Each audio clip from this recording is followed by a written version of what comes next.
अस्सलाम वालेकुम, this is doctor Wasim. मेरे साथ डॉक्टर मुगीज़ बैठे हुए हैं। वाबडा टाउन जो क्लिनिक है हमारा, जिनास्टिक हेल्थ सेंटर, वहाँ पे एज अ डाइटिशियन काम कर रहे हैं और माशाल्लाह बहुत सारे पेशेंट्स हैं जिनको व्हाट्सएप ग्रुप के ज़रिए और जो है गाइड कर रहे होते हैं डाइट के मुतल्लिक, और माशाल्लाह बड़े अच्छे रिजल्ट्स आ रहे हैं। लेकिन कुछ सवालात बीच में उठे हैं तो उसके ऊपर बात करना ज़रूरी है। तो कुछ क्वेश्चंस ये पूछेंगे तो उसका हम कोशिश करेंगे कि अच्छी तरह से जवाब दे दे, ताकि अगर यही सवालात आपके जहन में भी है तो आपको भी उसके जवाब मिल जाए, या अगर आप हमारे पेशेंट्स हैं तो आप तक ये बात कन्वे हो जाए सीधी सीधी।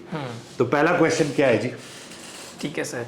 अच्छा, हमारे कुछ पेशेंट होते हैं जो most of the time question करते हैं कि एंजाइटी के पेशेंट जो होते हैं उन्हें हम फिश ऑयल क्यों नहीं देते। ठीक हो गया। मतलब कि आप होता है ना कि जब आप सप्लीमेंट्स रिकमेंड कर रही होती हैं तो फिश ऑयल आप कहते हैं इन्हें नहीं देना। देखें, जो हमारे पास पेशेंट्स आते हैं ना तो वो एंग्शियस होते हैं, उनकी एंजाइटी बहुत ज़्यादा हुई हुई होती है, तो उस स्टेट में अगर हम उनको फ़िश ऑयल देंगे तो कुछ लोगों को ना फ़िश ऑयल वो एंजाइटी के सिम्टम्स को ज़रा बढ़ाते हैं, ठीक है ना। ठीक है। तो हम पहले फोकस करेंगे उनकी डाइट, उनकी एक्सरसाइज, लाइफस्टाइल मॉडिफिकेशन के ऊपर, कुछ और वाइटामिन हम साथ ऐड करेंगे, और जब उनकी एंजाइटी के सिम्टम्स कंट्रोल हो जाएंगे ना तो उसके बाद हम Aahista Aahista fish oil add करेंगे, क्योंकि फ़िश ऑयल के बहुत सारे फ़ायदे भी हैं सर से पैर तक, ब्रेन के लिए, स्किन के लिए, खून के लिए।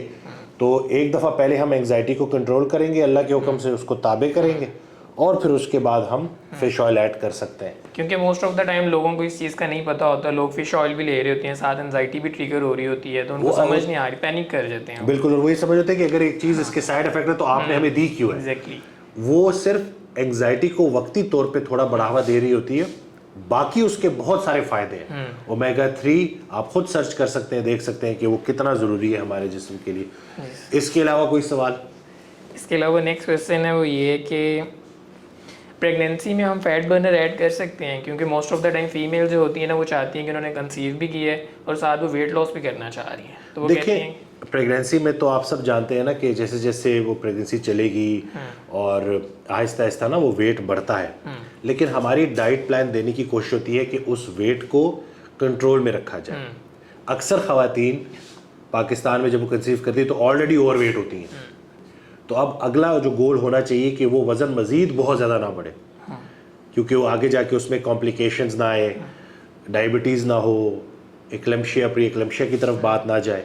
तो जितनी उनकी डाइट अच्छी रहेगी, बेसिक वाइटामिन चलते रहेंगे, तो हमने उस वक्त वेट लॉस के ऊपर फोकस नहीं करना, हमने बस कैलोरीज ऐसे सेट करनी है कि प्रॉपर ग़िज़ा भी माँ को मिलती रहे, बच्चे को मिलती रहे, और वज़न भी बहुत तेज़ी से पुट ऑन ना हो। गेस्टेशनल डायबिटीज से भी प्रिवेंट कर सकते हैं। यस, लो कार्ब डाइट सबके लिए ज़रूरी है, चाहे प्रेग्नेंट है चाहे नहीं है, दोनों केसेस में low carb diet equally effective है, और वो आपके उस प्रेगनेंसी का जो पूरा का पूरा प्रोसेस उसको खैर और आफियत के साथ चलाने में इंशाल्लाह आपकी बड़ी मदद कर सकती है।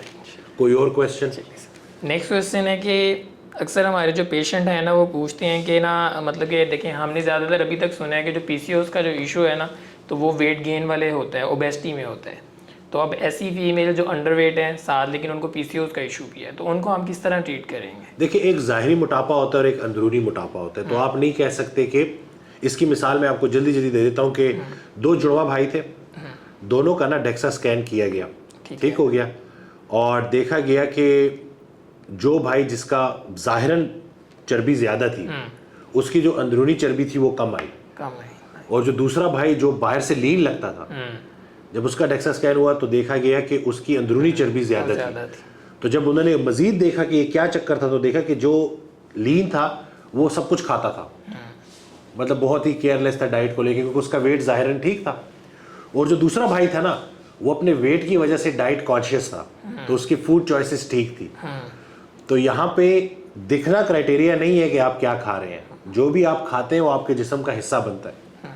पॉलीसिस्टिक ओवेरियन सिंड्रोम में सोजिश बढ़ी हुई होती है, तो अगर हम खुराक में सोजिश बढ़ाने वाली खुराक खा रहे हैं तो उसको हमने चेंज करना है, ठीक है। विटामिन सी कमियों को वैसे ही पूरा करना है, और इसके अलावा जैसे एक्ने होती है ना, चेहरे पे दाना निकला, तो वैसे ही ओवरीज के ऊपर ये दाना होता है, और वो भी इसीलिए होता है कि जिस्म के अंदर जो हार्मोनल फ्लक्चुएशन है वो मेन मसला होता है, और उसको हमने डाइट के ज़रिए ही कंट्रोल करना है, चाहे वेट ज़्यादा है चाहे वेट कम है। ठीक हो गया? मतलब सिंपल हम एंटी इन्फ्लेमेटरी डाइट देंगे ताकि जो है ना हेल्दी डाइट देंगे। इसके अलावा जो है शुगर्स को कट करेंगे, इसी तरह से जो ये इन्फ्लेमेटरी ऑयल्स हैं, कनोला, ये सारी चीज़ें इनको हम कम करेंगे। ठीक है, इसको हम हेल्दी फैट से रिप्लेस करेंगे, सीड साइकिलिंग करेंगे, ये सारी चीज़ें हम करेंगे। ठीक है। स्ट्रेंथ ट्रेनिंग करेंगे, मसल ट्रेनिंग ऐड करेंगे, बीच में वाइटामिन की सपोर्ट ऐड करेंगे, मायोनिसिटॉल ऐड करेंगे, इसी तरह से विटामिन डी ऐड करेंगे, इसी तरह से फिश ऑयल ऐड करेंगे, सारी वो जो बेसिक वाइटामिन है वो सारे हम ऐड करेंगे। ठीक है सर, परफेक्ट हो गया। और अक्सर एक पेशेंट है, उनके दिमाग में क्वेश्चन काफ़ी क्यूरियस होते हैं वो कि हम करीम क्यों अलाउ कर रहे हैं, और मतलब जब उन्हें हम कहते हैं कि आप ऑलपर की, नेस्ले की ब्रांड नेम दे सकते हैं। ठीक हो गया।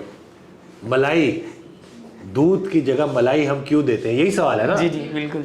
कि चाय में हम मलाई खतरनाक नहीं होती। हर वो खुराक जिसका इंसुलिन इंडेक्स कम है वो आपके लिए अच्छा है। इंसुलिन रेजिस्टेंस शुगर की भी वजह है, मोटापे की भी वजह है, ब्लड प्रेशर की भी वजह है, कोलेस्ट्रॉल खराब होने की भी वजह है। इसको नीचे लाना है। इंसुलिन इंडेक्स कम से मतलब यह है कि हर वो खुराक जो इंसुलिन को कम से कम रिलीज करे।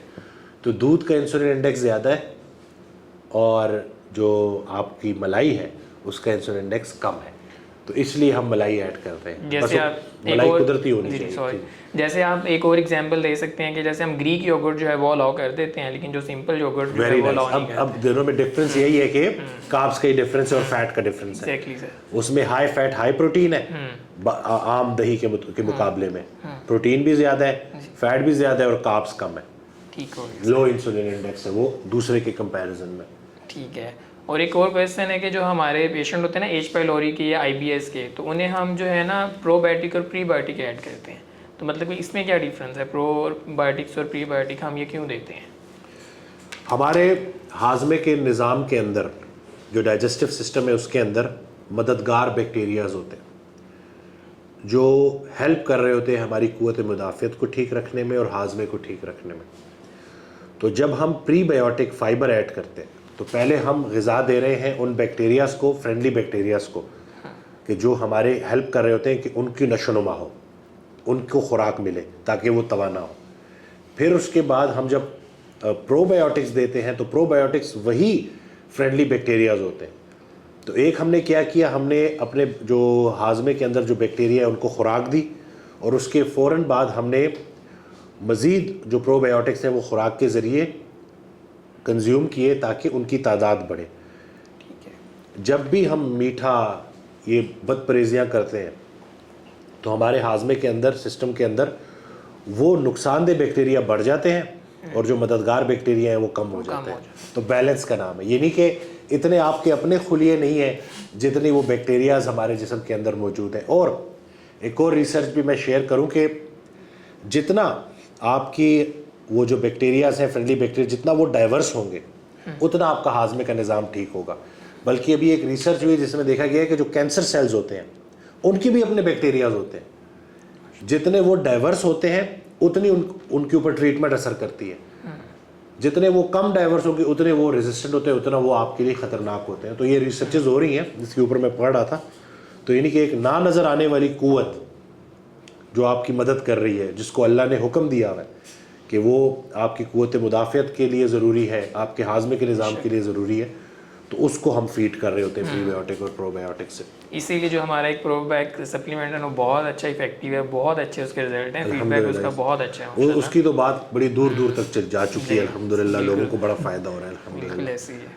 कोई और क्वेश्चन आपका? नहीं, फिलहाल तो इतने ही थे, बाकी इंशाल्लाह नेक्स्ट सेशन में जो है ना हम और क्वेश्चन करेंगे इंशाल्लाह। चले, और वीडियो शेयर करना ना भूलिएगा। अगर आपके कोई सवाल है तो कमेंट सेक्शन में हमें ज़रूर बताइएगा। Thank you.